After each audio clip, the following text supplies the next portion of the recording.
Hello everyone, my name is Divakar Chaudhary, All India Rank 4 in Instrumentation Engineering and All India Rank 86 in Electrical Engineering in GATE 2021।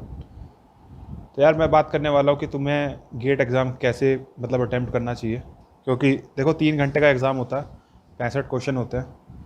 अगर तुम best अपना नहीं निकालोगे उन 3 घंटों में, तुम्हारे लिए बड़ी प्रॉब्लम होने वाली है, क्योंकि तुम्हारे कॉम्पिटिटर जो है वो बेस्ट निकाल के आगे निकल जाएंगे तुमसे। तुम्हें कैसे अटैम्प्ट करना चाहिए, एक गेट रैंकर कैसे पेपर को अटैम्प्ट करता है, वो मैं बता रहा हूँ तुम्हें। ठीक है, तो मैं अपना ही बताऊँगा कि यार मैंने कैसे अटैम्प्ट किया था। ठीक है, देखो 2 पेपर लिखे हैं मैंने, आईएन का लिखा है मैंने और इलेक्ट्रिकल का लिखा है। मेरी मेन ब्रांच इलेक्ट्रिकल इंजीनियरिंग है, तो अब मेरे पास देखो ये था कि आईएन तो एक बोनस है, मतलब रैंक आए या ना आए कोई फ़र्क नहीं पड़ता। ठीक है, वो तो एक बोनस एग्ज़ाम है। तो ऐसे ही माइंडसेट के साथ मैं गया भी था पेपर में कि बिल्कुल बोनस एग्ज़ाम है, कुछ भी मुझे कोई फ़र्क नहीं पड़ता उसमें, अगर रैंक अच्छी आए या बुरी आए कोई फ़र्क नहीं पड़ने वाला। लेकिन फ़र्क बहुत पड़ा है आईएन की रैंक से, मैं ये बता रहा हूँ। अगर आईएन में मेरी 4 रैंक आई है तो यार देखो एमटेक एडमिशन मुझे आईएन की रैंक से ही मिला है, आईआईटी दिल्ली में वीएलएसआई कोर्स में। अगर मैं इलेक्ट्रिकल से जाता तो नहीं मिलता, क्योंकि इसकी कट ऑफ बहुत हाई है यार। ठीक है, मैं आईएन वाले दिन गया और देखो हमारा ऐसा रहता था पहले कि हम लोग हमारे में ये रहता था कि पहले 1 नंबर के क्वेश्चन आएंगे टेक्निकल पार्ट में, फिर 2 नंबर के आएंगे, एप्टीट्यूड अलग रहता था। इस बार क्या हुआ कि किसी भी टाइम पे कुछ भी क्वेश्चन आ रहा है, 1 नंबर का भी आ जा सकता है, 2 नंबर का भी आ जा सकता है, कुछ भी हो रहा है। तो मेरी अप्रोच चाहती थी कि मैं पहले 2 नंबर वाले क्वेश्चन अटैम्प्ट करूँ, क्योंकि देखो मेरा फ्रेश माइंड है, जब मैं पेपर स्टार्ट कर रहा हूँ तो मैं गलतियाँ कम करूँगा उस टाइम पे, ऐसा मान सकते हैं।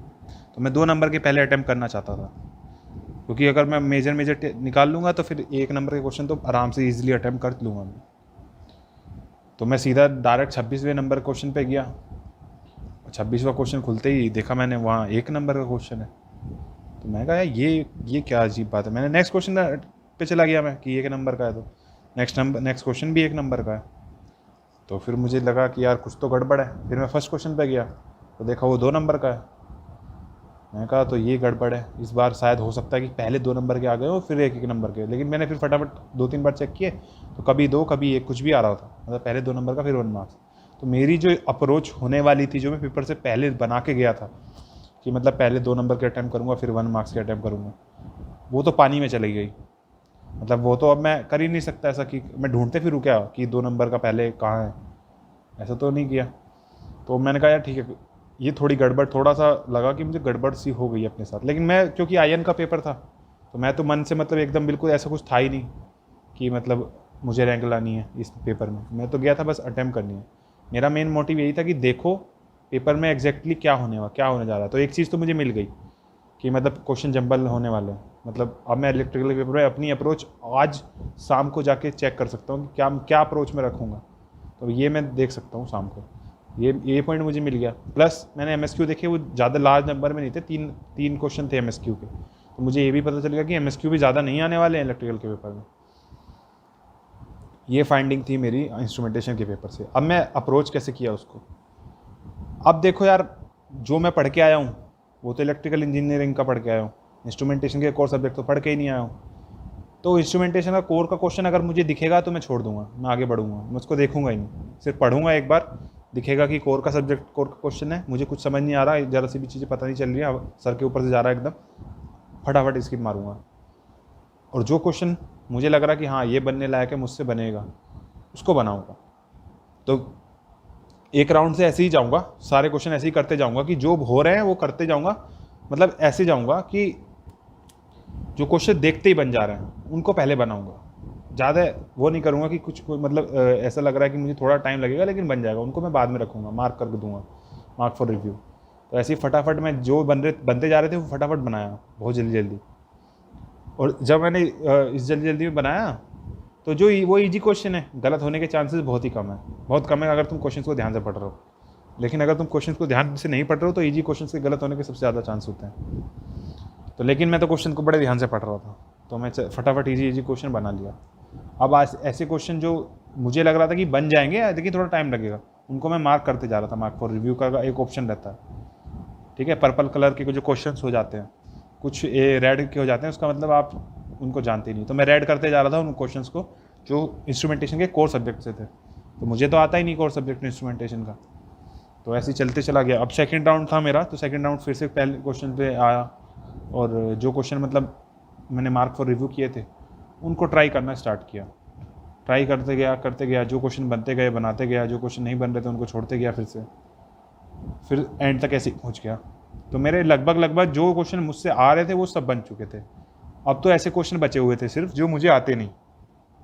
एप्टीट्यूड में स्टार्टिंग में ही बना लिया था, तो उसको तो जाने की कोई ज़रूरत ही नहीं। एप्टीट्यूड बहुत ईजी था इस बार, तो वो 10-15 मिनट में बन गया था मेरा 10 क्वेश्चन। ठीक है, तो ये तो हो गया इंस्ट्रूमेंटेशन में कैसे अप्रोच किया मैंने। अब मेरे पास जब मैं सेकंड राउंड ख़त्म किया तो ज़्यादा मिनट बची हुई नहीं थी, 15 या 20 मिनट बची हुई थी। अब मेरे पास था कि जो क्वेश्चन उससे नहीं बने हैं, क्योंकि देखो IN का कोर एरिया में कुछ क्वेश्चन NET टाइप भी थे, मतलब 0 नेगेटिव मार्किंग है। तो मैं ट्राई कर रहा था कि कुछ क्वेश्चंस का कुछ डाटा वेटा देख के कुछ ऐसा मुझे आइडिया लग जाए कि किस रेंज में एक्चुअल में आंसर आने वाला है, तो उस रेंज में लगा दूंगा। तो ऐसे मैंने कोशिश किया, लेकिन उसका कोई फ़ायदा नहीं हुआ। ठीक है, तो लास्ट की 15 मिनट में कोई फ़ायदा नहीं हुआ मुझे। इस तरीके से मेरा IN का पेपर ख़त्म। ये तो था दूसरी ब्रांच को मतलब कैसे अटेम्प्ट कर सकते हैं आप लोग, ये अप्रोच। देखो यही रखनी पड़ेगी तुम्हें अप्रोच, तुम्हें वहाँ मैक्सिमाइज स्कोर करना है, एक्यूरेसी अपनी हाई रखनी है, बस और कुछ नहीं। अगर तुम मतलब ये बोल रहे हो कि मैं इलेक्ट्रिकल का हूँ, IN का पेपर अटेम्प्ट करना चाहता हूँ, तो क्या मैं IN के सब्जेक्ट पढ़ूँ? मैं बोलूँगा ना, मत पढ़ो, कोई ज़रूरत नहीं है, लेकिन एक्यूरेसी अपनी हाई रखना IN के पेपर में। ठीक है, तो अब इलेक्ट्रिकल का पेपर आया। अब मुझे इससे इतना तो पता चल गया IN के पेपर से कि मतलब क्वेश्चन जंबल रहने वाले हैं, तो मुझे अपनी अप्रोच चेंज करनी पड़ेगी। मेरी जो अप्रोच थी 2 मार्क्स से पहले अटेम्प्ट करने वाली, वो यहाँ पे काम नहीं करने वाली, तो मुझे उसको चेंज करना पड़ेगा। तो मैं फिर से अपना बनाया कि अब कैसे अटेम्प्ट करना है पेपर अगले दिन। तो शाम को थोड़ा सोचा कि ठीक है चलो, जैसे आज अटेम्प्ट किया है कि इजी क्वेश्चन जो आ रहे हैं पहले ही क्वेश्चन से चलेंगे, पहले से आखिर तक जाएंगे और फिर से वापस आएंगे, ऐसे ही मार्क करते जाऊँगा। जो क्वेश्चन ऐसा लग रहा है कि बिल्कुल हवा ही है, कुछ समझ नहीं आ रहा, उसको रेड मतलब करते जाऊँगा मैं, और बाकियों को पर्पल करते जाऊँगा। पर्पल का मतलब होता है मार्क फॉर रिव्यू, रेड का मतलब होता है स्किप,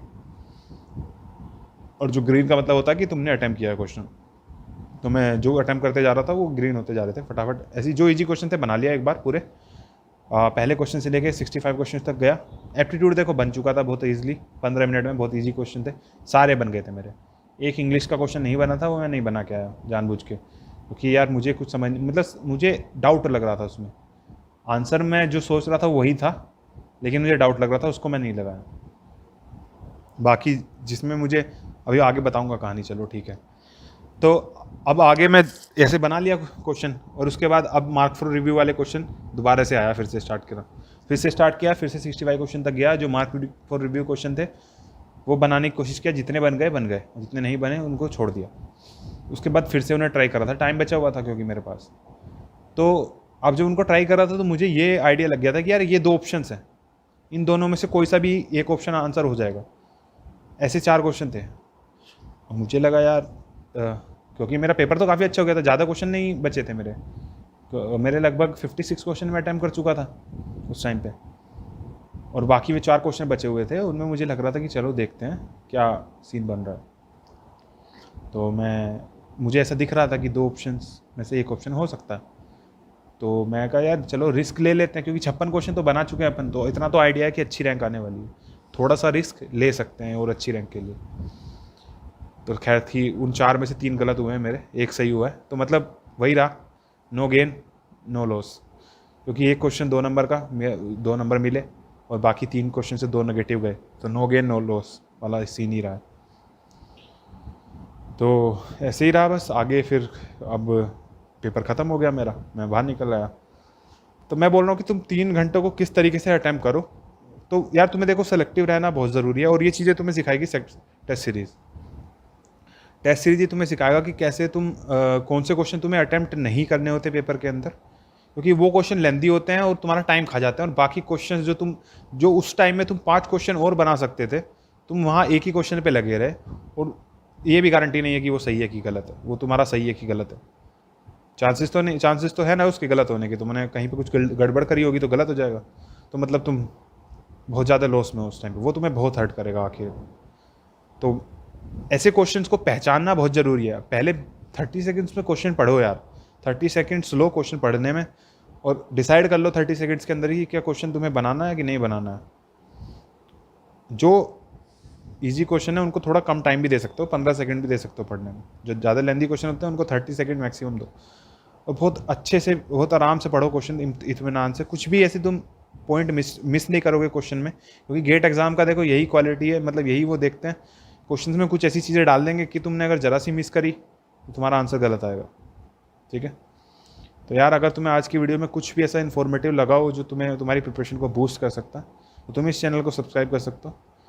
आगे भी मैं ऐसी वीडियोस बनाता रहूँगा। तब तक के लिए tata bye bye, let's crack it. It's time to experience something glorious. Unacademy Combat. Compete, crack, conquer. A challenging GATE contest engineered to give you an experience like none other.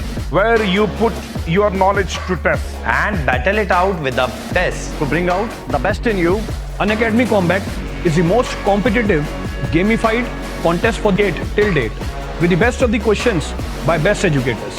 With detailed video solutions from top educators right after each contest. Combat live with peers to get real-time rankings and win big. Participate in every contest to improve your ratings.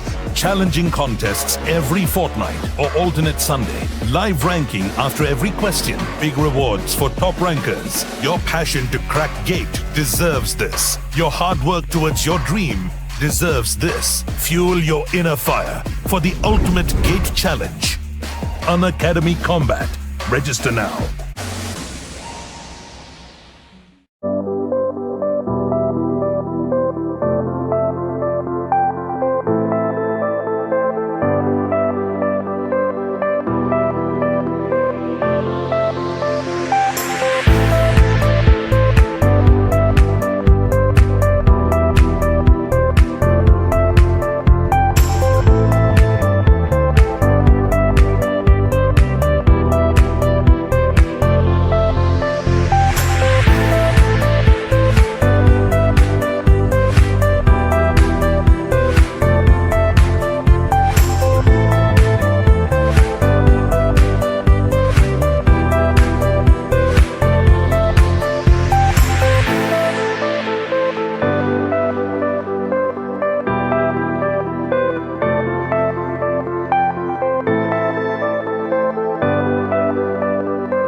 Hello learners, don't forget or miss our special class feature on Unacademy platform or application.